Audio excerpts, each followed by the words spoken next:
Yeah, so take your seat. Let's please take our seats. Are you ready, Steve? Yeah, I think so. Give me the sign. I'm ready when you are. Okay. Hey, I think we're going to start. Good evening. Attention! We're going to start because it is a little after 7. Welcome, and this is an off-site meeting of our Historic Society and our third speaker of the year. And we're really happy to have him here. And Meg Baker here, who is our curator and our secretary, is going to introduce him. So, welcome.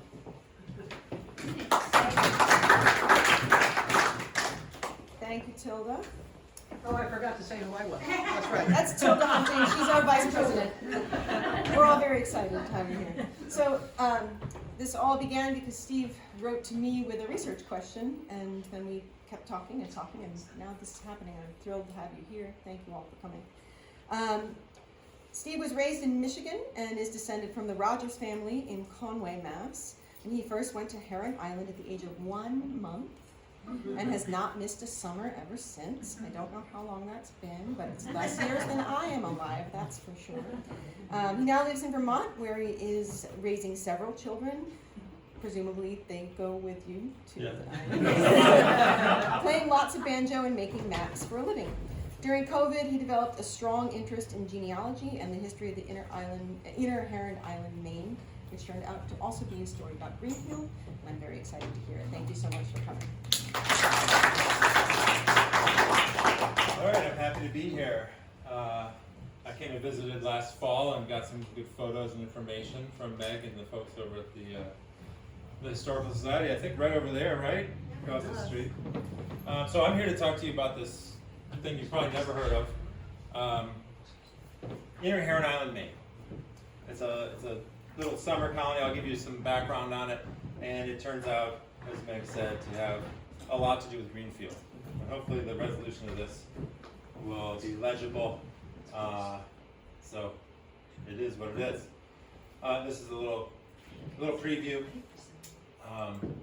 So, Inner Heron Island, Maine. What is the story? Basically, in 1885, a group of wealthy Greenfield types decided to buy an island in Maine and develop it, sell lots, make a stack of money, selling lots to all these rusticators who were starting to inundate Maine every year. So this is a picture of some of them. Boy, it doesn't look too good. So basically, from that time until World War I, this place, Heron Island, was a place where a lot of the wealthy Greenfielders spent summers and spent time thinking about it and trying to make money and recreating and so I'm going to tell you that story here. But it's also part of a much bigger story, it turns out. So it's really about the boom of manufacturing in Western Mass. It's about the rise and fall of the Maine fishing industry, about the slave trade, about the Civil War, about the revolution in transportation and what that meant for recreation and the rise of the leisure class, tourism, women's role in society, and privileged ethnicity and race. So I'm going to touch on some of these briefly, but and I'll touch on some of them more. But as I realized that this is kind of a story of all these things, so we're going to illustrate those through this talk. So where is Heron Island? Well, here we are in Greenfield. Heron Island, I'm just going to call it Heron Island. There's 2 Heron Islands, but outer Heron Island is uninhabited, and I'm just going to call it Heron Island here.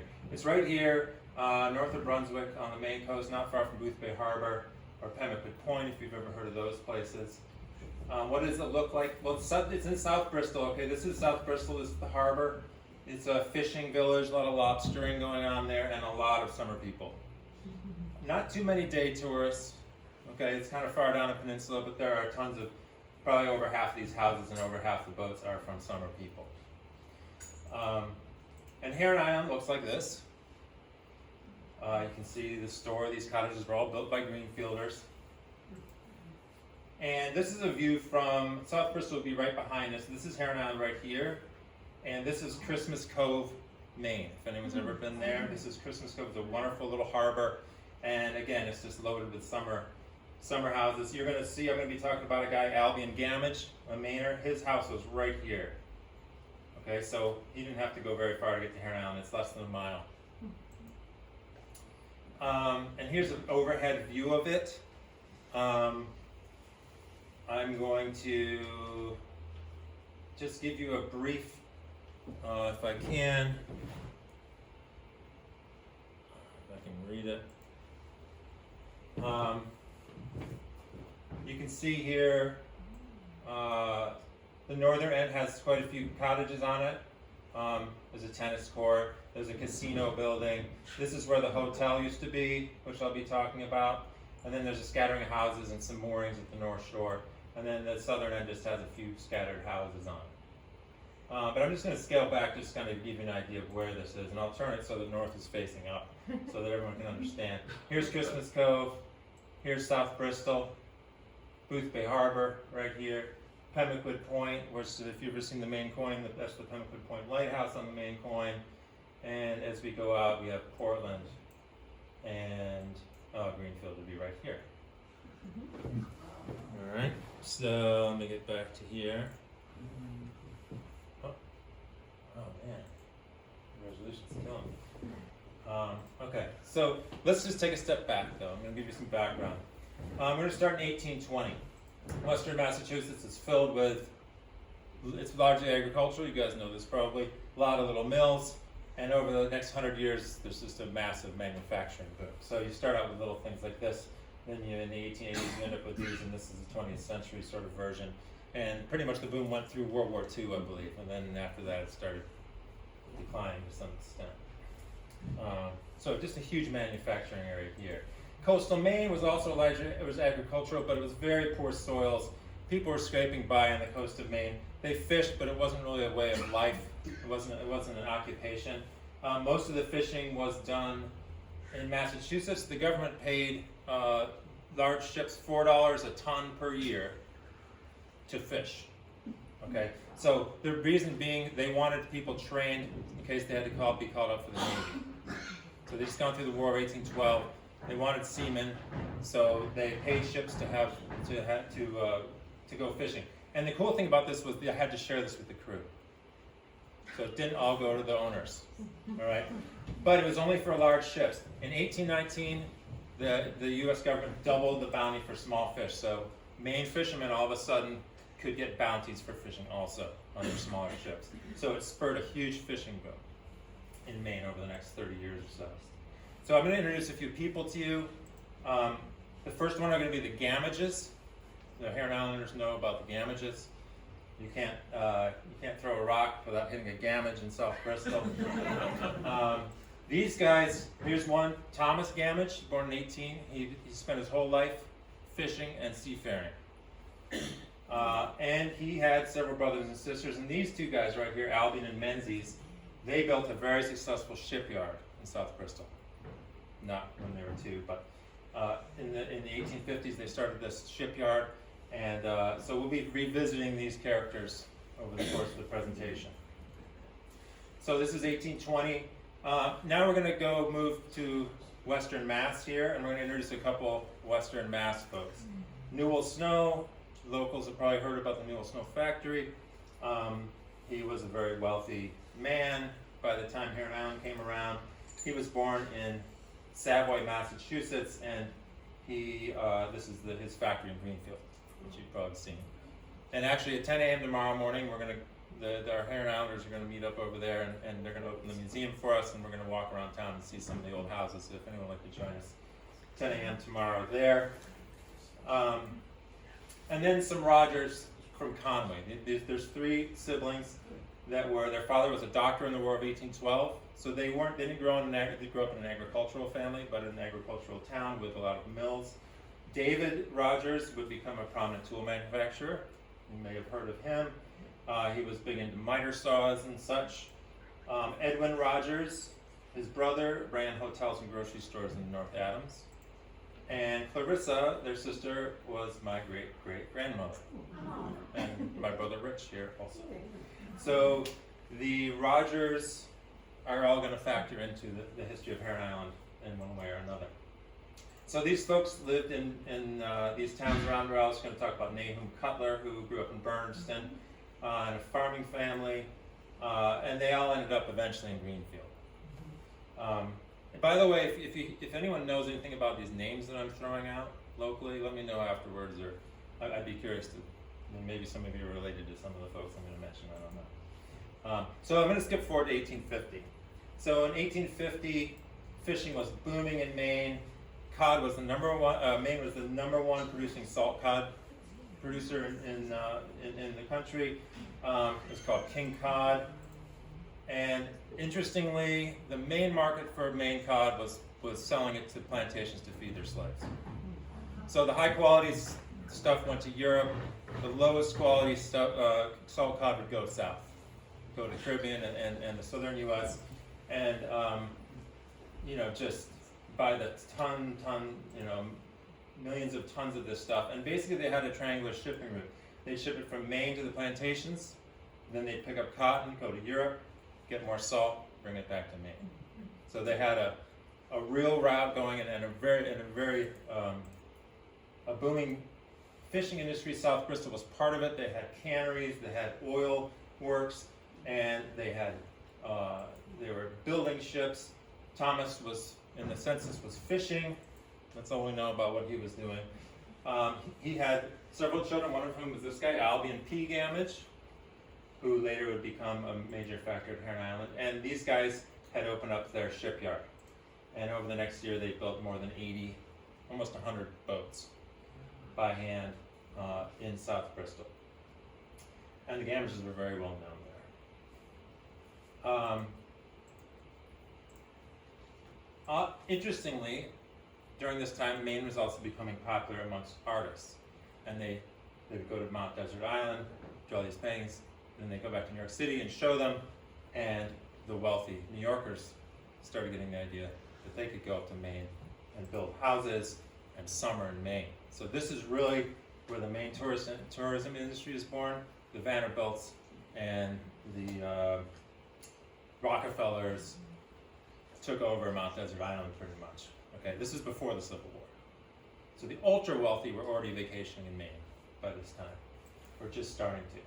So, meanwhile, in Greenfield, it had become a manufacturing hub. Here's an example of one industry that popped up around 1850, the Greenfield Tool Company. It attracted a lot of young talent like this guy, Levi Gunn. So he's going to be a main factor in this. He eventually became a very prominent Greenfielder. He was a state senator for a while. He grew up in Conway. He probably knew the Rogers. He's a little bit younger than them, but I'm sure he grew up around them and he knew who they were. He's about 9 years younger than Edwin Rogers. But they knew each other, I'm sure, from youth. His father was a blacksmith. He worked in the blacksmith shop. None of these people were wealthy when they were young. They made all their money on their own. They're first generation sort of self-made men, these folks. And then by 1851, he was in Greenfield. He was specialized in making match planes and plows. I'm not sure what a match plane is, but he was very skilled. Newell Snow in 1850 had moved to Coleraine, which is just northwest of here. He had married Jane Thompson. He was a manufacturer at this point already, at the age of 30.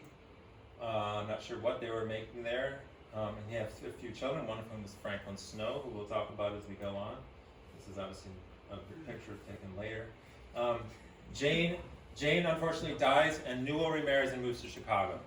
And he brings with him this guy, Francis McGee Thompson, who is his brother-in-law, Jane's brother. And he's probably well known amongst the historical types here. He literally wrote the book on Greenfield history. The Rogers had run a shoe factory in North Adams for several years. In 1850, David was back selling fire insurance in Conway. He has a son, George E. Rogers, who you'll learn more about. And Clarissa was still in Conway, and she, in 1856, gave birth to our great-grandmother, Ada Clark.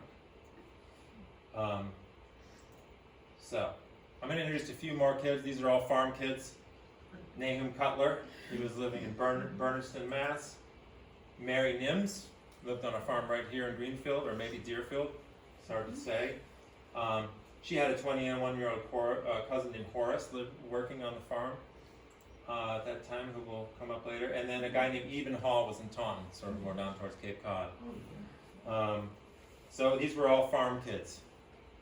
And I'll talk more about them later. So just trying to get you some faces here. So then what happens is the Civil War happens.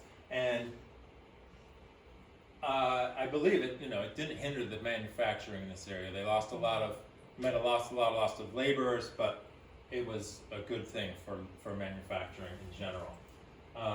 The main fishing industry was catastrophic. They lost their triangular trade route. They could no longer deliver salt to the plantations, and they couldn't bring cotton to Europe. And not only that, Maine sent more people to the war than any other state. So they lost a huge number of their fishermen to the war. So I'm just going to do a little map here. During the Civil War, Levi Gunn is in Greenfield. He started his own company, Gunn Amidon and Company. This is May '64. David Rogers is in Springfield. He's making miter saws and other tools down there. As far as I know, the Gamages are all still in Maine. I'm not aware that anyone went to go fight in the war. Nahum Cutler and Eben Hall now are fighting in the Civil War. Newell Snow is still in Chicago. He's a very successful grocer. And Francis McGee Thompson actually goes to Washington, D.C. to sign up to enlist in the Civil War, and then he takes a look, and he decides instead he's going to go out to a gold rush in Montana. So he's in Montana, probably funded by Newell Snow. He went to the Montana Gold Rush. He ran hardware stores and grocery stores. This is why I'm thinking that Newell Snow might have been funding him. And he made a good deal of money. And he's actually regarded as a founding father of Montana, strangely. Sketch of Francis McGee Thompson, founding father of Montana. He played a big role in the statehood. He even came up with the state seal. This is his original drawing of the state seal, and you can still see his little plow, it's a little backwards, and oro y plata, I think it means silver and gold, right? Yeah. So anyway, random factoid about him. And he's going to become one of the major players at Heron Island too. So we're almost to Heron Island. 1880. Greenfield is booming. There's factories coming up. It's the regional railroad hub. There's a large wealthy class now. And they're starting to kind of figure, what should I do with all this money? So, this is Edmund Rogers. He's in North Adams running a hotel. Levi Gunn, David Rogers, and his son George are working at the Miller's Falls Tool Company, which was a very large tool company at the time, and still stands to this day. Nahum Cutler has a shoe factory in Bernardston, but a couple of years later he decides to move it to Greenfield to take advantage of the railroads. Eben Hall, who was from Taunton and fought in the Civil War, becomes the editor of the Greenfield Gazette. And Newell Snow with his son Franklin are running their factory down at the Newell Snow factory, and this is where the tap and die industry started. And this is making nuts and bolts, I believe, right? And that's what one of the things that Greenfield is famous for the Heron Islanders out there. Who really put Greenfield on the map. Francis Thompson has come back home. He tried to get Mary Nims, his fiancée, to move to Montana. She wouldn't. So he moved here, and he is now a clerk at the probate court, which I believe is this building, or it was at the time. And they have a son, Francis Nims Thompson, and they also have 2 orphans that they're taking care of. 2 girls, cousins of Mary Nims, who have been orphaned. And one of them is a woman, Charlotte Fitch Roberts. She was her father was the farmhand. He died. Well, actually, his wife died, then he remarried a widow, and then he died. And I'm not sure if the other woman died too. But at the age of 12, Charlotte comes to Greenfield and is raised from then on by the Thompsons. And this is Mary, her sister. This is Frances Nims Thompson. They may have also, they had 2 stepbrothers. This is Edgar Fox. He may have also lived with them, I'm not sure. So they had a full house. Charlotte she was sent at the age of 16 to the very first class of Wellesley College, the very first freshman class, and she graduated in chemistry in 1880. So they must have been a fairly progressive family, very supportive of women, obviously. So we'll revisit her several times, but she's right at the cutting edge of a lot of women in science things. So we'll be talking about her a little bit. So in coastal Maine, the fishing bounty for small boats has been repealed. So fishing is declining. Again, fishing industry is mostly by large fleets in Massachusetts, and now there's these railroad lines and steamship lines coming to Maine, and people are able to get to Maine now. So if you were in Greenfield, here's Heron Island. In 1880, you could take a train to Boston and then a steamer to Portland and then to Bath. Or at some point, you could take a train right to Portland and then to Bath, which got you kind of close, but not close enough.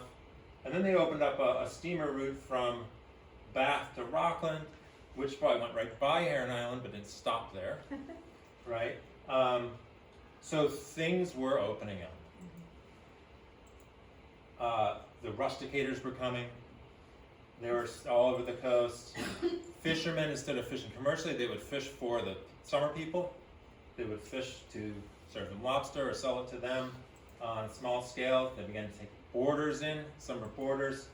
And in South Bristol, the Gamage shipyard pivots from fishing boats to sailboats and steamboats to accommodate the new people.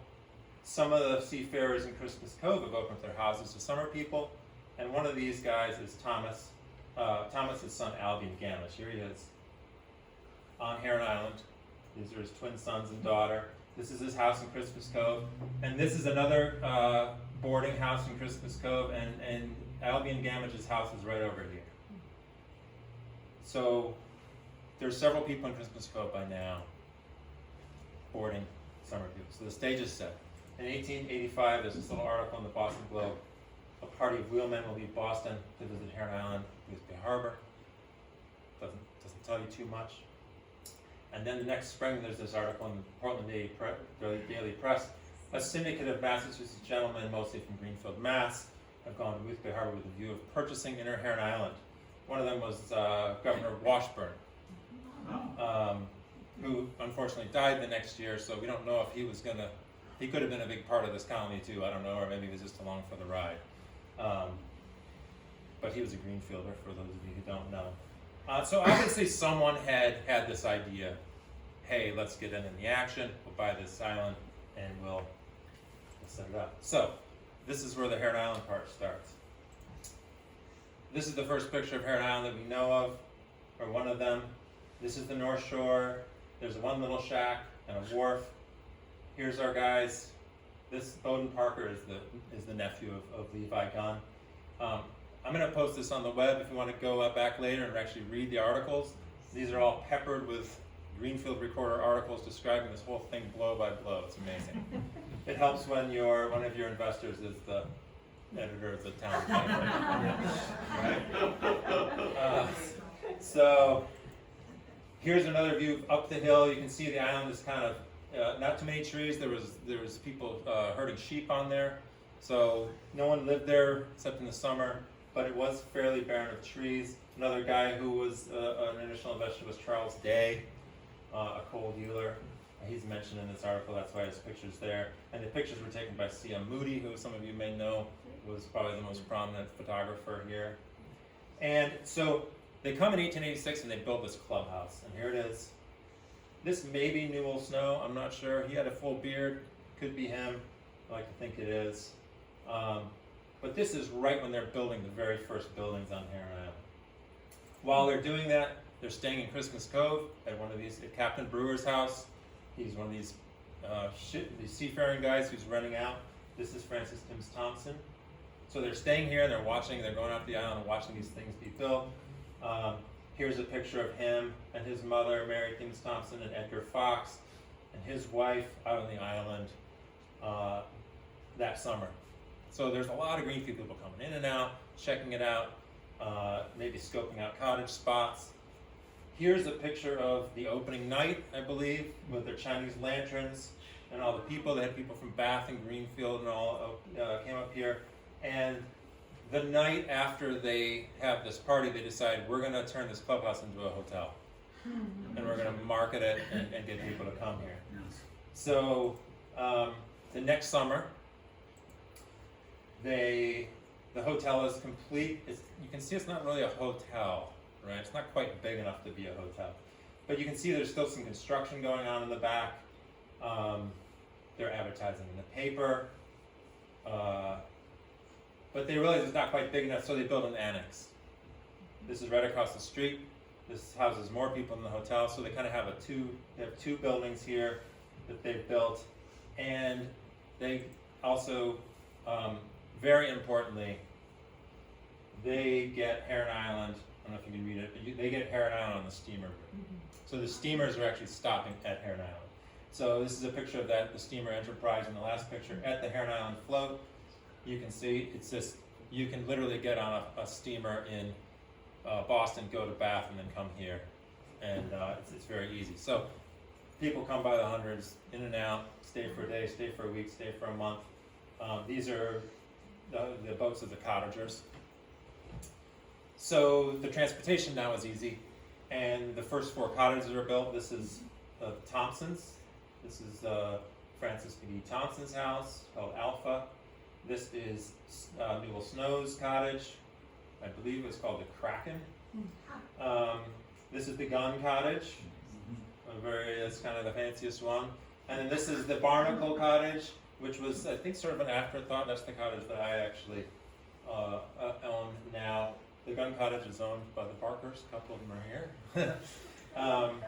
So they got 4 cottages. They got an annex. They have a hotel. So the ball's rolling. The next thing we got to do is divide it up and sell it. So they hired a surveyor, and you can see the lot numbers go up to 250 something. This island is only about 2/3 of a mile long and maybe a 1/4 mile wide. So it would have been like the Jersey Shore if they had succeeded. But you can see they've sold a few, right?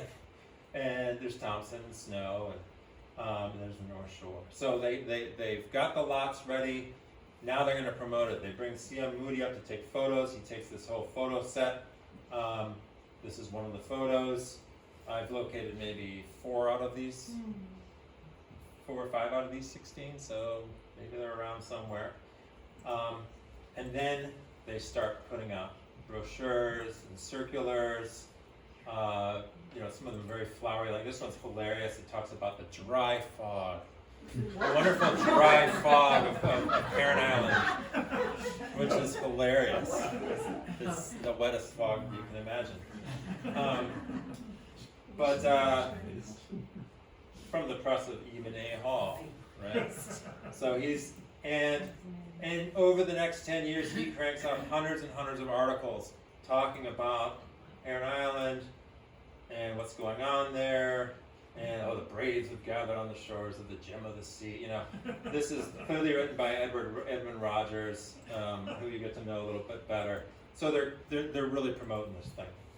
So in 1888, they all get to kind of go and hang out. Here's Charlotte Roberts and Mary Roberts hanging out at the Barnacle Cottage. This is the group of there's Charlotte Roberts and Francis Nims Thompson at the Alpha Cottage. The Snows in front of their cottage. This is the Gun Cottage. You can see Levi Gunn here, Francis B. Thompson, Francis Nims Thompson, and all the Snows with their girls here, and Albion Gamage. Here he is. So, and you can see he's not quite dressed like the other ones. This guy's probably also a helper. He's not quite in his suit. Albion's a little dressed up, but not quite like the other folks. So Albion Gamage is here. Well, he was the main local contact, and he became the caretaker. He actually owned stock in the company. He was the clerk. They managed the store, the post office, the bowling alley when it was built. They delivered milk and ice, other supplies. Here he is, driving some of the kids around in the horse cart. And here's a great picture of him. This is him right here, I believe, unloading. Someone said these were cows, but I'm not sure. They might be horses. Yeah. So anyway, they had horses. They might have had a couple cows for milk. But so Albion Gamage, he's the guy. He's the local contact. He travels to Greenfield sometimes for meetings, and he's their man. And then also in 1888, Edwin Rogers shows up from North Adams, Mass. And remember, his nephew George Rogers is one of the major investors here. So he has run hotels before. He's going to run the hotel, and he continues to run it all the way through the 1890s. So in 1889, hotel come from? What's that? Where did the name of the hotel come from? Madaka Wando Lodge. Yeah. So Madaka Wando was an Indian chief from the past, and he was fairly well known, and he also did some pretty famous brutality to some folks, and which may or may not have been deserved. I don't know. He was a strong Indian leader at the time. I don't know the whole story, but that's where they got that from. But they romanticized that kind of stuff. Yeah. We're the braves of Heron, which is typical of the time. So here's 1889. This is when they finished the back part of the hotel. Edwin Rogers is now running it. He has these long, sort of flowery descriptions of the island. And in 1890, there's another article. The investors are kind of getting nervous, like, well, where is everybody? There's not too many cottages being built. We haven't sold as many lots as we wanted. So they kind of get everyone together, and they get 6 cottages built in 1890. 3 of them were rentals.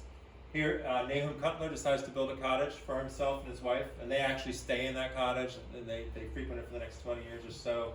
The Roberts sisters get their own cottage, and someone named Anna and Frederick Andrews from Greenfield, which I don't know much about. But George Rogers builds a house. Eben Hall builds one, and actually the people that own that are right here. The Jenkinsons, they own this now, and then Levi Gunn builds one. But they're largely renting them. So they're trying to say, hey, come to Heron Island, you can rent a cottage, you don't have to stay at the hotel. So now there's 10 cottages on the island. Things are going pretty well. By this time, Charlotte Rogers is working at Wellesley College. Charlotte Roberts, excuse me. She's hosting lots of guests. In 1894, she was awarded a PhD for the very first class of women in Yale ever. And this is a mural. If you go to Yale, you'll find this mural. This is her right here. These are the first 7 PhDs from Yale ever. So she's having a very successful career in chemistry. And this is her on the cottage with Frances Nims Thompson and with some of her friends, probably from Wellesley. Okay, I'm going to spend a little bit of time on 1892, and then I'm going to get into who these people were. So in 1892, they dissolved the New England Land Company and they made a Heron Island Land Company. So they kind of scaled back their ambitions a little bit, right? So Albion P. Gamage, you can see this clerk. You got the same names here: Rogers, Snow, Thompson, and here's a picture of some of these folks. Here's Nahum Cutler and his wife. I think these might be the Keiths here. Frances Sims Thompson, Charlotte Roberts. This is my great aunt Doris, and actually this is my great grandmother, Arita Clark Bingham. This is their first year, and this is my grandmother Margaret with her sister Doris at the age of 3. So there's a lot going on the island. They build a post office, a bowling alley. This is what the island looks like at this point. It still doesn't have a lot of trees. They built this new post office. This is a bowling alley. Here's the hotel, the annex, the Gunn Cottage, the Thompson Cottage, the Snows. So now they have the post office. Actually, people can start doing business now. Eventually they get 2 mails a day and they can actually conduct business from Heron Island, which is funny because we just opened up a remote working space up there. Now we can work remotely from there too. So, and the Keiths build a cottage. They build this casino, which is sort of a public space.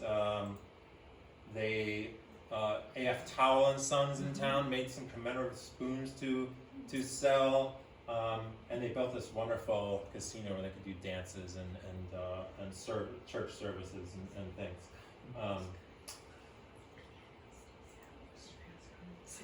So this period really is the golden age of Greenfield and Heron Island.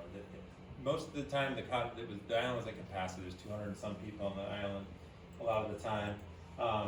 Here's some pictures. Francis Thompson, Levi Gunn. Here's Edwin Rogers, Francis Nims Thompson, Charlotte Roberts is in here. These are the little Graves girls. Levi Gunn's nieces. Here's another one. Here's Edwin Rogers blowing some kind of was a goofball, I guess. We got Levi Gunn again. Nahum Cutler's here. So, but who were all these people? They were wasps. They were wealthy wasps. And almost all of them were Congregationalists. There were a few Unitarians. They were Republicans. There was a lot of immigrants coming into the town, into the area to work in the factories. I almost feel like this is like it was a place they could kind of engage in this sort of Puritan, back to the land, sort of like back to the good old days before when we could all just be wasps together. And so, and Edwin Rogers was the perfect guy. He used to go around giving lectures on Puritans, Pilgrims, and Quakers, and he would always have good, chaste, home-like, and Christian entertainment and productive and happy friendship. There's a lot of this stuff going on. So there was very, it was a certain subset of people from Greenfield. Manufacturers, judges, bankers, politicians. There was a Greenfield club. At this time, these people were all Heron Islanders. This is a map I made. Actually, I'll give you the link. All these red areas were land that was owned by Heron Islanders in 1895. Wow. Most of it Franklin Pond. He owned half the town. But I'll show you a couple of details of that later. Cutler Shoe Factory, it's still there. So they own factories. Franklin Snow was the president of the Wells Brothers Company, which is the tap and dye company, much to the chagrin of the actual Wells Brothers. And they were bankers. Look at this board of directors. Every single one of them were Heron Islanders. John Sanderson's brother owned 2 cottages on Heron Island. And if you go through and look at the list, it's just like Snow, Thompson, Rogers, Gunn. They were very wealthy folks. Where did they live? Well, these were some of the factories involved with them. Eben Hall lived just across the street. A lot of folks lived out here. Howland Avenue, if you know that. Gunn lived right on Main Street.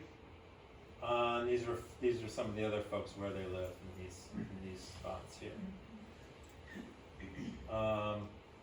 And there is an interactive map that I'll give you the link to, but you can zoom in and you should be able to play around with that on a higher resolution screen. Okay, so I'm just going to run through now just so you Greenfielders know. This is where they lived in town. This is Levi Gunn's house on Heron Island, president of the Millers Falls Tool Company. He lived right on Main Street. This is what his house looked like, and this is what it looks like now. Oh, wow. This is the Wellness Center, I believe. Yeah. The Snows. Okay, there's a few of them actually. They all lived right around Crescent. Franklin Snow lived right here in this house, right in the corner of Congress. Walter Snow, his half brother, lived here. This was the house he built. And Frederick Browning married Franklin Snow's daughter. They lived right here, which is now a funeral home or something something like that. Right here. And that's their cottage today on Heron Island. George Rogers built this cottage. He was the treasurer of the Miller's Falls too. He bought this property probably from Franklin Pond right on Highland where it curves. That's this place, which now looks like this. Oh, wow. Yeah. And the Cutlers, he was a shoe manufacturer. It went bust in 1903 and he opened up a grocery store in the Mansion Block. Here's his cottage at Heron Island. He lived on Highland also in this house, which now looks like that. You guys probably recognize some of these. That's his cottage today. The Keiths, they were very good friends with the Cutlers. He lived right around the corner here, and this is their house. A very distinctive house. And the Ponds bought the cottage, Eben Hall's cottage, actually in 1896. He was one of the biggest landowners in Greenfield. He lived right across the street from Gunn. This is what his house looked like in around 1900. And this is what it looks like now. The AAA, actually I think it was over in the parking lot here. Yeah. Yeah, I think his house is over here, but you probably wouldn't recognize the parking lot if I showed it to you. So what did these people do? They played tennis. They went fishing. In suits. Yes, they did everything in suits. Okay, that's the first rule of Heron Island. 150 pounds of haddock in one day, no big deal. 20-inch mackerels. Yeah, it was amazing. They went to church. This is Gaius Glenn Atkins. He was the minister at the Congregational Church down here. He owned the cottage that my brother and his wife Libby owned. So he would give sermons. They had people coming from a lot of ministers ended up coming there because they had the summer off. They enjoyed the clean air. This guy gained a pound a day for 2 weeks because of the pure sea air. So And that's a good thing. well, he might have been a little underweight. They did performances, they did dances, costume parties. They had some unfortunate things like the Negro Minstrel Show by Home Talent, which means Greenfield state businessmen as burnt cork artists. So, yeah. Yeah, not surprising, I guess. Sort of disappointing, but not surprising. But, take the Bat steamer and come up and check it out. So people could pop up for the weekend. A lot of sailing, hanging out with family. I can tell this is 1895 because of these things. Those were popular for about 2 years. Swimming, watching the surf, clam bakes. We do them on the shore now. Eating. These are the hotel cooks. You don't see a lot of non-white people in any of these pictures. But the cooks apparently were black and apparently very good cooks. They had good food, at least according to Chief Rogers. So apparently it wasn't all WASPs, but precious few non-WASPy people in these pictures. A lot of reading. And this is the view from the top of the hotel. There was a church on the island? No, there's just the casino building was where they would gather and do church services. So they'd have dances in the evening or plays or costume parties, and then they'd have the services in that casino building. So Eben Hall dies in 1900, and the Greenfield influence starts to wane. There's less articles. Some teachers, academics, and ministers begin to buy cottages. Some of the, Nahum Cutler's business goes under in 1903. He sells his cottage a few years later. Edwin Rogers has died by now. And Albion Gamage takes over the hotel for a couple of years. There's a few new cottages built, but they're not built by Greenfielders. And here's the hotel. They built a croquet court here. In 1902. In 1903, they extended 40 feet. So they must have been doing fairly well in terms of people staying there. They have postcards and things now. And then an interesting period is this period. This guy named Arthur Race takes over the hotel. And he is a very different man than Edwin Rogers. He brings cases of booze from Boston. He picks people up on the wharf and dunks them in the water for a good round of guffawing. There are bowling alleys. There's pool tables. He's kind of a raucous guy. And after he left there, he went to and managed the Copley Plaza Hotel in Boston, and he was one of the leaders of anti-prohibition. And this is a picture of him serving the first drink served in Massachusetts after repeal. This is him. This is the governor, and this is one of the senators. So he went on to, and he made a hilarious movie in 1930 on Heron Island that involves some male nudity, which you should check out sometime. Not because of the male nudity. That just illustrates how strange the movie is for 1930 especially. And yeah, so interesting guy. The island is changing. It's not a sort of puritanical vibe anymore. Okay. Maybe more fun. So here's what it looks like when he was there. They've added a couple more new cottages. The hotel is very imposing at this point. There's the annex. He redoes the annex. This is colorized, obviously. This is a very nice looking building. The hotel, it looks like it's in good shape. But he leaves in 1910. Charlotte Roberts is now the head of the chemistry department at Wellesley. This is her right here with her students. And she never married. Once, when women married in academia, they had to retire and raise their kids. So here's a picture of her and some of her friends on the island, not long before she died, actually. But I just want to say a little bit about women on the island. You can see their clothing is becoming a lot more comfortable. Things are starting to loosen up for women a little bit. They're taking a larger role in island affairs. And a lot of cottages are owned by women, a lot of whom were students of Dr. Rogers that she brought there, Dr. Roberts from Wellesley. Here's Clara Burt, one of her students, and her longtime companion, Mrs. Felix. This is actually my cottage here. But there were many others, and they were almost all lived in these Wellesley marriages of two women living together, maybe two sisters. And I think, some of them were probably lesbians, but a lot of them just didn't want, they liked their life, and they didn't want to give it up to get married. So, actually at a certain point, the women were definitely dominant on the island, starting around this time for quite a while.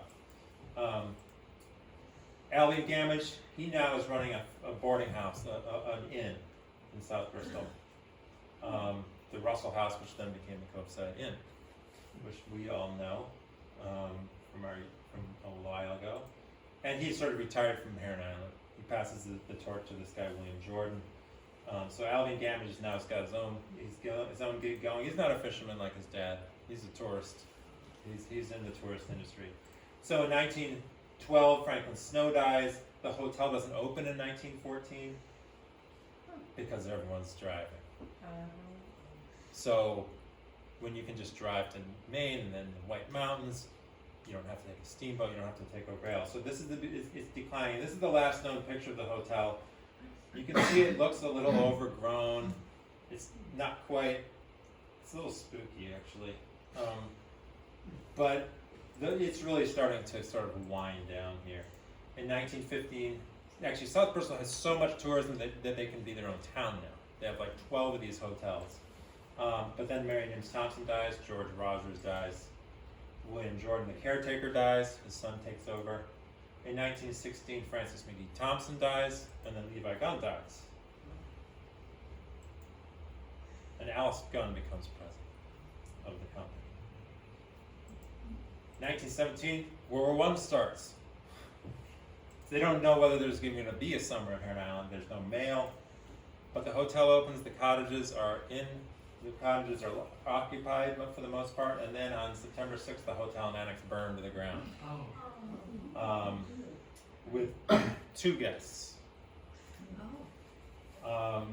So it probably wasn't I don't think it was an insurance fire because you think that they would wait at least until the season was over. But maybe it was, I don't know.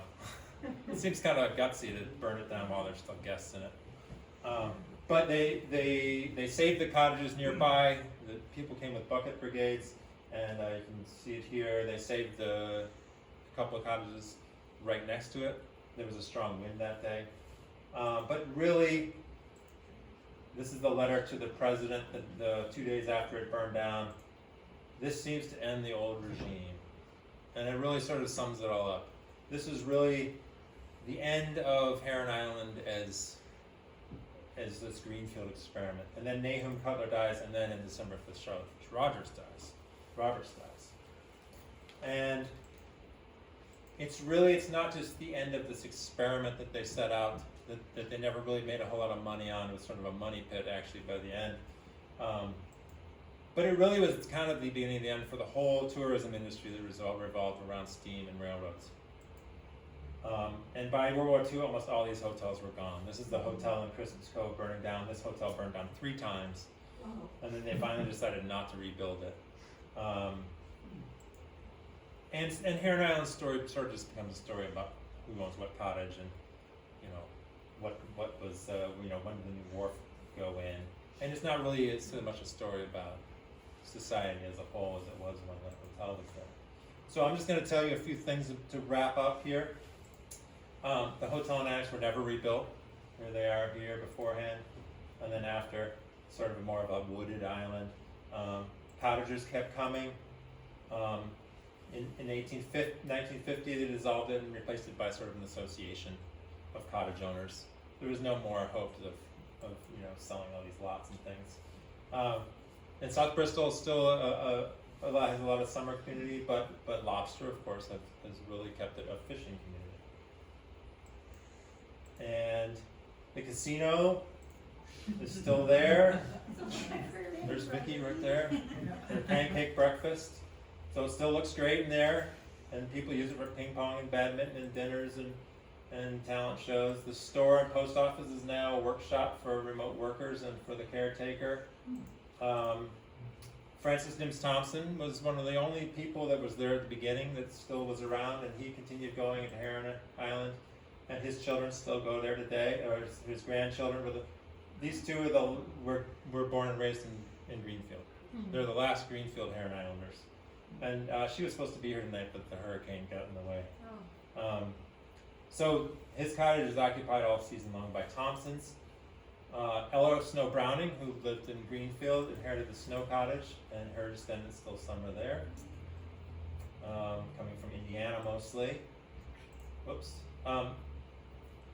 Edwin Rogers' niece Ada Clark bought this cottage from Lucius Nims in 1924, and here we are on the porch now, the Rogers clan. And Alice Gunn was the president of Heron Island for 25 years. They built a little cottage on the former hotel site. And she sold, they didn't have any, none of them had any heirs. They were all maiden women, never had kids, whatever they used to call them back, maiden ladies. So Linda Graves wanted to pass it on, and her boss had some cute kids that she liked, and so she sold it to Jim Barker for $1 in 1950 or so, and they are, the Barker clan still are there all summer long. We have a couple right here. So that's the story of Heron Island.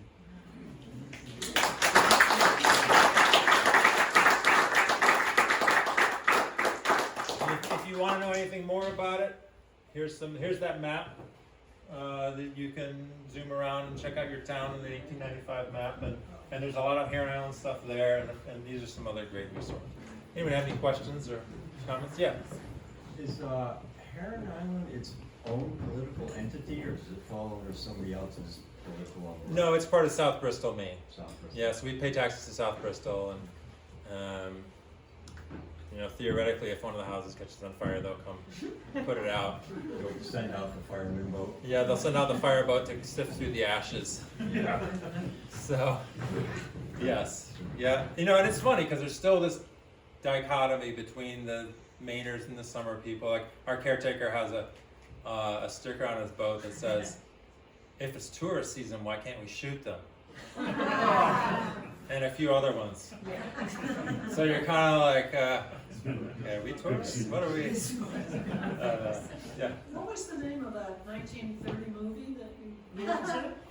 Yeah. So if you go to HIVIS.org/history, it'll go. There's a video section. It's Arthur Race. It's called Heron Island, and so he comes back.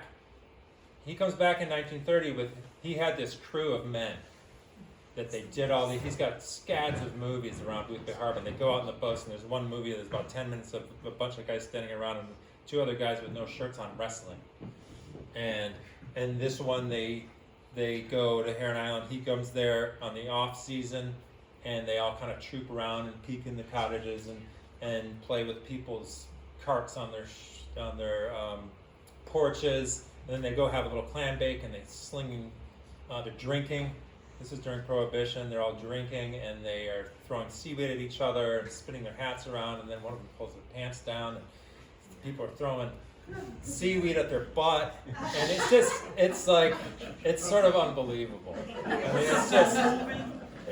mean, I don't know if that's the way men acted back then, or whether he was secretly gay, and this was sort of I mean, it's very, I found it because there's a book on amateur filmmaking, and it features this movie in the introduction as an example of amateur filmmaking, and it calls it a homosocial excursion of the 1930s. But if you're interested in homosocial excursions, he's got a lot of them. There's another one where they're playing craps on the boat, throwing money down. Homosocial, yeah. So it's not really homosexual. Might be, I don't know, it's hard to say. But yeah, it's definitely worth a watch. I mean, it's particularly as a Heron Islander, because you're like, oh my God, there's a casino, and But yeah, it's pretty. I think was a pretty wild dude. The casino was not for gambling. No. Okay. No, I'm not. The word casino. That's Yeah, the way no. I associate. No, but it must have had another meaning back then, sort of just a meeting place. No, they would, especially in the 1890s, there would be no gambling. Yeah. That would be, I mean, they played whist. There would be no. It was a very upright group of people out there. So yes, the casino was just for social events. You know how they found Heron Island? Like, why did they pick Heron Island? Did they look at like 5 different places and then pick Heron Island? Well, I think some of them had vacationed in Christmas Cove, perhaps, but there was a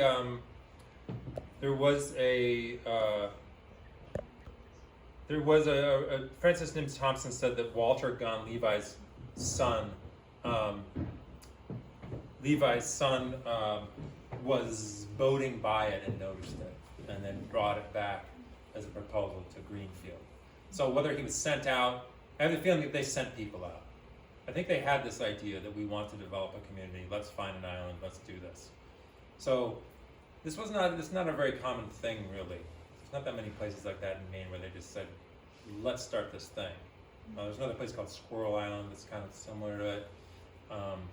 But yeah, so Levi Gunn's son may have had something to do with it. Although Francis Nims Thompson hated the Guns. And it just, I mean, there's a lot of interesting. So some of his, the very first sentence of his reminiscence of Heron Island is, I believe it's the dissolute son of Levi Gunn discovered Heron Island, and dissolute means just a wastrel, a bottom of the barrel kind of loser, drunken. Yeah, so disreputable. Yeah, so yeah, there's a whole story there I won't get into, but so someone found it, and then they developed it. But how they found it, I'm not quite sure. And they never tried to market it to people outside of the Greenfield community. The wealthy in Greenfield, they never tried to sell lots to wealthy people from other parts of the yes. Well, originally, the New England Land Company was a bunch of people from Greenfield and Boston. Okay. But for some reason, the Boston people dropped out like within less than a year. Okay. So, I don't know why, but they were gone. So, maybe they didn't want to deal with these nouveau riche in Greenfield or what, I don't know what it is. But I'm sure they tried. I'm sure they tried. I have a question. Yeah. Is there some sort of Heron Island reunion going on? Yeah. That's why? Well, it's not. Or do these Yeah. people just like you? Well, I Just think. like him. We do like him. It's not Well, like he's a gun or anything. I mean, they're not guns. Well, the history of Heron Island is not really known. I mean, I think you're curious too, probably, right? Well, we live really close by. Okay. Yeah, these are New Hampshire. Yeah, most of us come from New England, so we didn't have to come super far. But with the internet and newspapers.com, I mean, I couldn't believe it when I found hundreds of articles here describing exactly when. Oh, and then we blasted the tennis. We did blasting to put in the tennis court. And, I mean, it's like details about every single cottage practically and what happened when. I mean, I don't even have to like. You don't even have to. Once I found those, I mean, I found a lot of other things. But I mean, this is kind of new information. So it's not like everyone in the island's been walking around. Oh, Nahum Cutler's house. No one knows who no one knows who Cutler is. They knew Gunn, they knew Thompson, but none of these other names. They kind of just been forgotten. Yeah. I think it's really interesting for those of us in Greenfield, especially those of us involved closely with the Historical Society, to see names that we've known forever. To see a picture of Lucy Cutler Kellogg, Yeah. it's just like, oh my gosh, that's exciting. I'm so excited. Well, yes, the photos was super fun because it's like, oh my God, I still don't have a picture of Alice Gunn. Right. I'm like, oh my God, someday, one will float down the pike, right? And probably we'll find it. But I can't believe we don't have one of her. But yeah, the Cutler, the photos are great because it really lets you put a name to a face. And then I shared that with one of the guy, there's a genealogy guy who's doing the Cutler. Yeah. So I gave it to him. He was overjoyed, But just so you know, Lucy Cutler Kellogg was also a historian and wrote the third book of Greenfield history. She also worked for the State Department of Statistics in Massachusetts, and she codified the system of genealogy abbreviations that we still use. She's the one, like when you look at like any sort of shorthand in any genealogy, DAW, DAW period, whatever. That's her. Oh, she developed that. That's her system. Yeah, it's pretty neat. I mean, a lot of the women, I feel like a lot of that group of people was fairly progressive in terms of women and encouraging women to be in academia and things like that. I mean, the island was loaded with that kind of thing. And she must have been really good. She must have known Frances Mickey Thompson. I mean, they must have, seen each other all the time in town and up there. So, yeah. Did you prepare all of this specifically to show to people in Greenfield, or is this presentation for other audiences? I'm just curious. 'Cause Well, this is great. thank you. Well, it was spurred by this. I mean, I talked to Meg, and I came down, and I looked through, found a bunch of photos of, a lot of those photos you saw, I found rifling right through your collection here. And Meg's like, why don't you want to come do a presentation? I'm like, sure. So, I need to put this all together somehow. So I thought this would be a good opportunity. But yeah, it was just for this. But I mean, I'm recording it. Hopefully I put it on the web or something, and the other people on the island can see it. And, who knows, write a book someday or something. Make a homosocial movie or something. Yeah. We'll scout this out, yeah. We can be around. Yeah, I'm gonna be around. I think it's great that so many of your pals from New Hampshire and Heron Island came down. It's really, Yeah, it's very cool to see them. Some of these people I've never seen off of Heron Island. I don't think I've ever seen most of you like, out of context of it, yeah.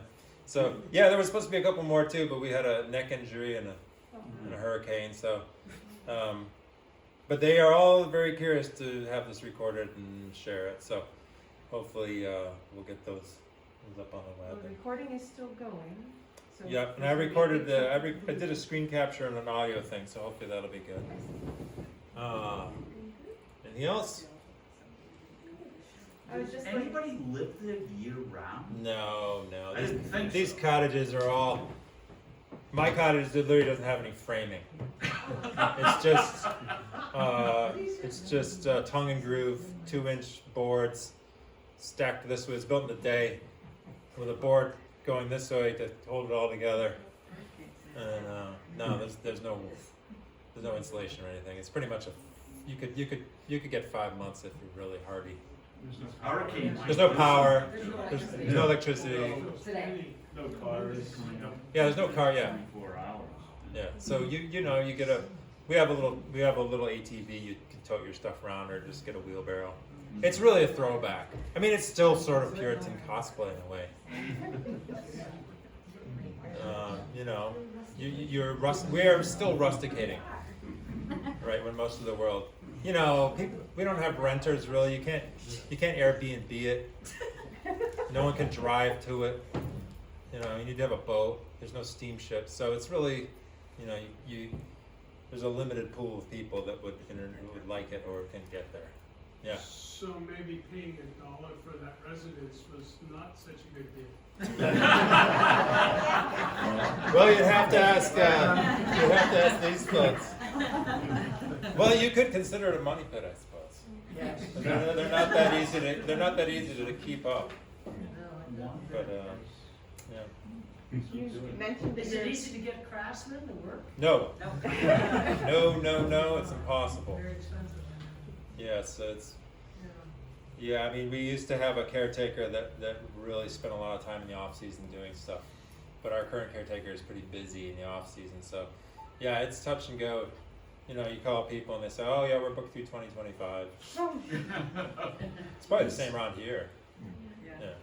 So, we need more immigrants. You might get it. Yeah, well, good. Well, thank you very, very much. Yes. Yes.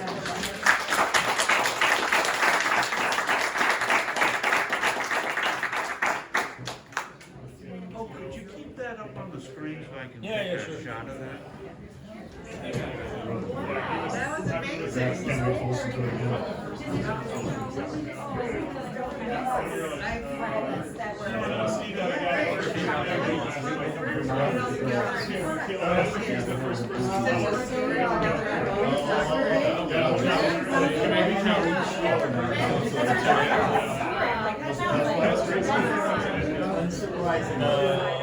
Yeah. So we can all look at it.